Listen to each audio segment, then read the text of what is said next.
அனுர அரசாங்கத்திற்கு சுமந்திரன் விடுத்துள்ள சவால். பார் லைசன்ஸ் விவகாரத்தை வெளிப்படுத்துவோம் என்று வந்தவர்கள் இன்று வரை அதனை வெளிப்படுத்தவில்லை என முன்னாள் நாடாளுமன்ற உறுப்பினர் எம்.ஏ. சுமந்திரன் தெரிவித்துள்ளார். யாழ் வடமராட்சி ஊடக இல்லத்தில் இன்று இடம்பெற்ற ஊடக சந்திப்பின் போதே அவர் மேற்கண்டவாறு குறிப்பிட்டுள்ளார். மேலும் அவர் கருத்து தெரிவிக்கையில், உடுப்பிட்டி மதுபான சாலை ஏன் தொடர்ந்தும் இயங்க வேண்டும் என்பது தொடர்பில் வழக்கு சாட்சியம் அளிப்பது இடம்பெற்று வருகிறது. நாட்டிலே அதிகரித்த மதுபான சாலைகள் தொடர்பில் பல பிரச்சினைகள் எழுந்துள்ளது. அதிகரித்த மதுபான பாவனையால் நேற்றும் பருத்தித்துறையில் வாழ்விட்டு கத்திக்குத்து இடம்பெற்றுள்ளது. மன்னாரில் இன்று நீதிமன்றத்தின் முன் துப்பாக்கிச் சூடு நடாத்தப்பட்டுள்ளது. இருவர் உயிரிழந்துள்ளனர். இவ்வாறான நிலை நாட்டிற்கு நல்லதல்ல.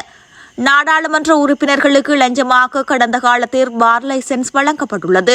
லஞ்சத்தை ஒழிப்போம், பார் லைசன்ஸ் விவகாரத்தை வெளிப்படுத்துவோம் என்று வந்தவர்கள் இன்று வரை அதனை வெளிப்படுத்தவில்லை. இவர்களும் லஞ்சத்திற்கு துணை போனவர்களாகத்தான் பார்க்க முடியும். நாம் சவால் விடுகின்றோம். முடிந்தால் பார் லைசன்ஸ் விவகாரத்தை உடன் வெளியிடுங்கள். இல்லையேல் நீங்களும் ஊழல்வாதிகள்தான். மேலும் இலங்கை விடயம் சம்பந்தமாக திமுக கனிமொழியுடன் சந்திப்பை நடாத்தியிருந்தோம். மத்திய அரசில் தமிழ் மக்கள் தொடர்பில் கரிசனை குறைந்துள்ளது. இலங்கை தமிழர்கள் தீர்வு விடயத்தில் புதிய அரசியலமைப்பு உருவாக்கத்திற்கு 3 ஆண்டுகள் தேவை என்று கூறுகிறது. அவ்வாறு தேவையில்லை. ஏற்கனவே இணங்கிக் கொண்ட விடயம். எனவே இவ்வளவு காலம் தேவையில்லை. காலத்தை இழுத்தடிப்பது அதை இல்லாமல் செய்வதற்கான ஒரு திட்டம். தமிழரசு தலைமை தொடர்பிலும் புதிய அரசியல் அமைப்பு தொடர்பில் கஜேந்திரகுமார் பொன்னம்பலம், ஸ்ரீதரன், செல்வம் அடைக்கலநாதன் பேசி வருகின்ற விடயம் மற்றும் நீதிமன்ற வழக்குகள் தொடர்பில் எதிர்வரும் 18ஆம் திகதி மத்திய குழு கூட்டத்தில் பேசி முடிவெடுப்போம் என்று தெரிவித்துள்ளார். வணக்கம். உடுப்பிட்டியிலே இமயானன் மேற்கு பகுதியிலே அமைந்திருக்கிற மதுபான சாலை பொது தொல்லையை ஏற்படுத்துவதாக பல பொது அமைப்புகள், பாடசாலை அதிகாரிகள் செய்த முறைப்பாட்டை அடுத்து நீதிமன்றத்திலே இந்த மதுபான சாலை ஒரு பொது தொல்லையை ஏற்படுத்துகிறது என்று சொல்லி அதனை மூடுமாறு கோரி மக்களாலே வழக்கு தாக்கல் செய்யப்பட்டிருக்கிறது. எனக்கு தெரிந்த விடயம். கடந்த வருடம் இது சம்பந்தமான விசாரணை ஆரம்பமானது. காரணம் காட்டுவதற்காக, அதாவது இந்த மதுபான சாலையை தொடர்ந்து ஏன் இயக்க வேண்டும் என்று மன்றுக்கு காரணம் காட்டுகிற விசாரணை ஆரம்பமாகி அதனை நடத்துபவர்கள் இப்பொழுது சாட்சியம் அளித்துக் கொண்டிருக்கிறார்கள். சென்ற தடவை ஒருவர் சாட்சியம் அளித்தார். இந்த தடவை இன்னொருவர் சாட்சியம் அளித்துக் கொண்டிருக்கிறார். மேலதிக விசாரணைக்கு ஜனவரி 29ஆம் தேதிக்கு தேதியிடப்பட்டிருக்கிறது. மதுபான சாலைகள் அதிகரித்து வந்த ஒரு சூழ்நிலை நாட்டிலே நிலவுகிறது. மதுபான சாலைகளினாலே, இந்த அதிகரிப்பினாலே இடம்பெறுகிற குற்றச்செயல்கள் சம்பந்தமாகவும் பலர் கரிசனை எழுப்பியிருக்கிறார்கள். நேற்றைய தினம் கூட இங்கே பருத்துறையிலே வாள்வெட்டு, கத்திக்குத்து சம்பவங்கள் இடம்பெற்றிருக்கின்றன. அதனை பலர் நேரடியாக பார்த்தும் உடனடி போலீஸ் நடவடிக்கைகள் எடுக்கப்படாமல் அதற்கு பிறகு கேள்விகள் எழுப்பின பிறகுதான் போலீஸார் நடவடிக்கைகள் ஆரம்பித்துள்ளதாக சொல்லப்படுகிறது. இன்றைய தினம், இன்று காலையிலே மன்னார் நீதிமன்ற வளாகத்துக்கு வெளியே வழக்கிலே குற்றவாளிகளாக குற்றம் சுமத்தப்பட்டவர்களோ அல்லது சாட்சியம் அளிப்பதற்காகவோ வந்தவர்கள் மீது துப்பாக்கி பிரயோகம் செய்யப்பட்டு 2 மரணித்ததாகவும் வேறு 2 காயப்பட்டுள்ளதாகவும் செய்திகள் வந்திருக்கின்றன. நீதிமன்றத்துக்கு வருகிறவர்களையே நீதிமன்ற வாசலிலே வைத்து சுட்டுக் கொள்ளுகிற ஒரு பாங்கு நடைமுறையிலே வருகிறது என்று சொன்னால், பொதுமக்கள் எவரும் தாங்கள் காண்கிற விடயங்களை அல்லது சாட்சிகளாக இருக்கிற சம்பவங்களை மன்றிலே வந்து சாட்சியம் கொடுப்பதற்கு கூட பயப்படுவார்கள். சமூகத்திலே ஏற்பட்டிருக்கிற இந்த பிறழ்வுகள் நீக்கப்பட வேண்டும். போதை ஒழிக்கப்பட வேண்டும்.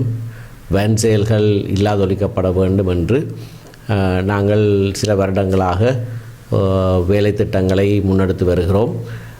அதன் அடிப்படையிலே தான் மதுபான சாலைகள் இயங்குகிற இடங்கள் சம்பந்தமாக அவற்றுடைய எண்ணிக்கை அதிகரிப்பது சம்பந்தமாகவும் நாங்கள் கரிசனை செலுத்தி வருகிறோம். பல இடங்களிலே இப்படியான மதுபான சாலைகளை மூடுவதற்கான நடவடிக்கை ஏற்கனவே எடுக்கப்பட்டிருக்கிறது. இந்த விடயம் சம்பந்தமாக வழக்கொன்று நிலுவையில் இருப்பதனாலே அதை குறித்து நான் எதுவும் இப்பொழுது சொல்லவில்லை. ஆனால் பொதுவாக சென்ற வருடத்திலே அளவுக்கு அதிகமாக மதுபான சாலை உரிம பத்திரங்கள் கொடுக்கப்பட்டிருப்பதாக செய்திகள் வந்திருக்கின்றன. அரசாங்கமும் அந்த பட்டியலை வெளிப்படுத்தி இருக்கிறது. ஆனால் இந்த மதுபான சாலைகளை இயக்குவதற்கு அவற்றுக்கு உரிம பத்திரங்கள் கொடுப்பதற்கு யார் யார் சிபார்சு செய்தார்கள் என்ற தகவல் இன்னமும் அரசாங்கம் வெளியிடாமல் ஒளித்து வைத்திருக்கிறது. இந்த அரசாங்கம்தான் எதிர்க்கட்சியிலே இருக்கிற போது அரசியல் லஞ்சமாக பாராளுமன்ற உறுப்பினர்களுக்கு இந்த உரிம பத்திரங்கள் கொடுக்கப்பட்டிருக்கிறது என்ற குற்றச்சாட்டை முன்வைத்தவர்கள். பாராளுமன்ற உறுப்பினராக இருக்கிறவர்களுடைய சிபார்சின் பேரிலே தான் ஒவ்வொரு நிறுவனங்களுக்கு தனியார்களுக்கு இந்த அனுமதி பத்திரங்கள் கொடுக்கப்பட்டிருப்பதாக குற்றஞ்சாட்டினவர்கள் தாங்கள் ஆட்சிக்கு வந்தவுடனே இவற்றையெல்லாம் வெளிப்படுத்துவோம் என்று சொன்னவர்கள். ஆனால் யாருக்கு அந்த உரிம பத்திரங்கள் கொடுக்கப்பட்டிருக்கிறது என்பதை மட்டும்தான் சொல்லுகிறார்களே தவிர யாருடைய சிபார்சிலே, எந்த பாராளுமன்ற உறுப்பினருடைய சிபார்சிலே இவை வழங்கப்பட்டிருக்கிறது என்ற செய்தியை இன்னமும் அரசாங்கம் ஒளித்து வைத்திருக்கிறார்கள். இது அவர்கள் தாங்களாகவே சொன்ன ஊழல் குற்றச்சாட்டுக்கு துணை போகிற ஒரு செயற்பாடாக காண்கிறோம். ஆகையினாலே இன்றைய தினத்திலும் மீளவும் அரசாங்கத்துக்கு நான் சவாலாக முன்வைக்கிறேன். நீங்களாகவே அரசியல் லஞ்சம் என்று சொல்லி செய்த குற்றச்சாட்டின் அடிப்படையிலே எந்தெந்த அரசியல்வாதி எந்தெந்த பாராளுமன்ற உறுப்பினருடைய சிபார்சுகளினாலே இந்த புதிய மதுபான சாலை அனுமதி பத்திரங்கள் கொடுக்கப்பட்டிருக்கின்றன என்ற உண்மையை நாட்டுக்கு வெளிப்படுத்துங்கள். இல்லை என்றால் நீங்களும் இந்த ஊழலோடு சம்பந்தப்பட்டவர்கள் என்ற முடிவுக்கு நாங்கள் வந்தே ஆக வேண்டும். மதுபான சாலைகள் தற்போது அமைக்கப்பட்டுள்ளது. அதில் தமிழரசு கட்சிக்கு சம்பந்தம் அது அப்படியாக இருக்கிறதா இல்லையா என்பதை அறிவதற்காகத்தான் நாங்கள் அந்த தகவலை வெளிப்படுத்துமாறு அரசாங்கத்துக்கு தொடர்ச்சியாக அழுத்தம் கொடுத்து கொண்டு இருக்கிறோம். ஆனால் அந்த தகவலை அரசாங்கம் கொடுப்பதாக இல்லை. இரண்டு அரசியல்வாதிகள் தாங்களாகவே அந்த வேளையிலே பாராளுமன்ற உறுப்பினர்களாக இருந்தவர்கள் தாங்களாகவே எங்களுடைய சிபார்சின் பேரில் தான் இந்த மதுபான சாலைகளுக்கு அனுமதி கொடுக்கப்பட்டது என்று தாங்களாகவே ஒத்துக்கொண்டதன் காரணமாக இந்த அரசாங்கம் செய்கிற இந்த அவர்கள் எதிர்க்கட்சியில் இருந்தபோது செய்த குற்றச்சாட்டு சரியானது என்பதும் தெரிய வந்திருக்கிறது. யாரோ ஒருவருடைய சிபார்சின் பேரில் தான், அதுவும் பாராளுமன்ற உறுப்பினருடைய சிபார்சின் பேரில் தான் இந்த மதுபான சாலை அனுமதி பத்திரங்கள் கொடுக்கப்பட்டிருப்பது என்பது தெரிய வருகிறது. திரு விக்னேஸ்வரன் அதனை ஒத்துக்கொண்டிருந்தார், திரு சா சிம்மநாதன் அதனை ஒத்துக்கொண்டிருந்தார். ஆனால் மற்றவர்கள் எவரும் அதனை சொல்லுகிறார்கள் இல்லை. ஆனால் அந்த தகவல் அரசாங்கத்தில் இருக்கிறது. இந்த அனுமதி பத்திரங்கள் கொடுக்கிற போது யாருடைய சிபார்சின் பேரில் இது கொடுக்கப்பட்டது என்ற தகவல் அரசாங்கத்திடம் இருந்து கொண்டும் இன்னமும் இத்தனை மாதங்களாகியும் இன்னமும் அதனை வெளிப்படுத்தாமல் இருப்பது அரசாங்கமும் இந்த ஊழலுக்கு துணை போகிறதாக மட்டும்தான் நாங்கள் கருத முடியும். ஆகையினாலே தான் திரும்பவும் அந்த சவாலை அரசாங்கத்துக்கு முன்வைக்கிறேன். நீங்களாகவே செய்த குற்றச்சாட்டு சம்பந்தமாக அந்த ஊழலோடு உங்களுக்கு சம்பந்தம் இல்லை என்றால் உடனடியாக எந்தெந்த பாராளுமன்ற உறுப்பினருடைய சிபார்சின் பேரிலே இத்தனை மதுபான சாலைகள் திறக்கப்பட்டிருக்கின்ற, விசேஷமாக கிளிநொச்சியிலே தேவைக்கு அதிகமான அளவு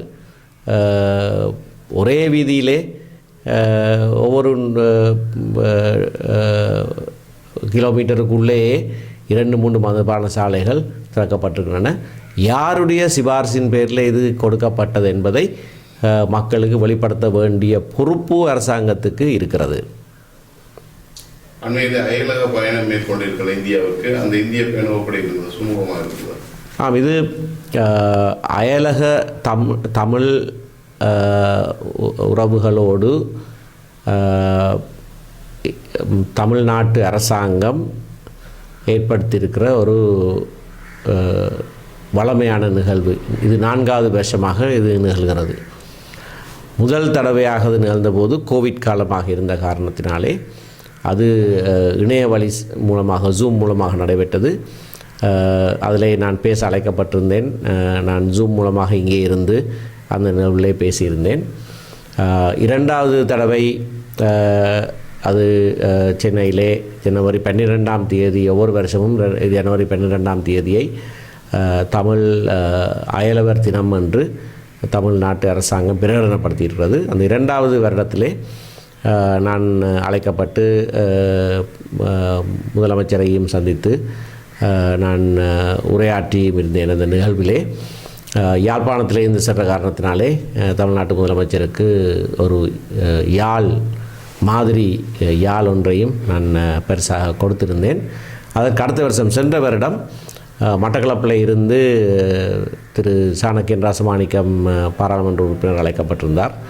அவர் பாடும் மீன் என்ற வடிவிலே மட்டு நகரிலிருந்து ஒரு பாடும் மீன் உருவத்தையும் பரிசாக வழங்கி அந்த நிகழ்விலே உரையாற்றியிருந்தார்.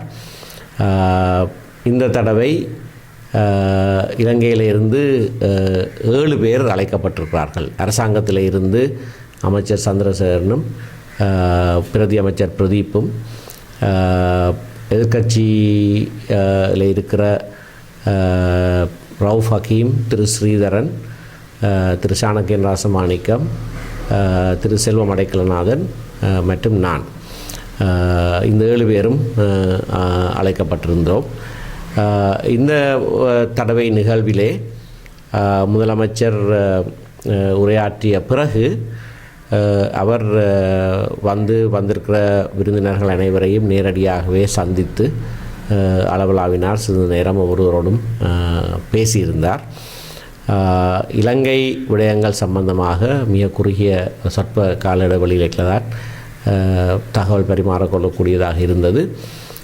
ஆனால் இந்த சந்தர்ப்பத்தை உபயோகித்து நானும் திரு சாணக்கியன் ராசமாணிக்கம் அவர்களும் இதற்கு 2 நாட்களுக்கு முன்னதாக திராவிட முன்னேற்றக் கழகத்தினுடைய மத்திய பாராளுமன்ற உறுப்பினர், அவர்களுடைய பாராளுமன்ற குழு தலைவர்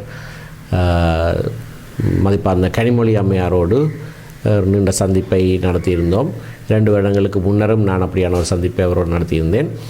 மத்திய அரசாங்கத்திலே இலங்கை தமிழர் விவகாரம் சம்பந்தமான கரிசனை குறைகிறது என்கின்ற ஒரு இப்பொழுது எழுந்திருக்கிறது. ஆகவே அது சம்பந்தமாக நாங்கள் அந்த அம்மையாரோடு உரையாடினோம். ஏனென்றால் தமிழ்நாட்டிலே இருந்து மத்திய அரசுக்கு அந்த அழுத்தம் தொடர்ச்சியாக கொடுக்கப்பட வேண்டும்.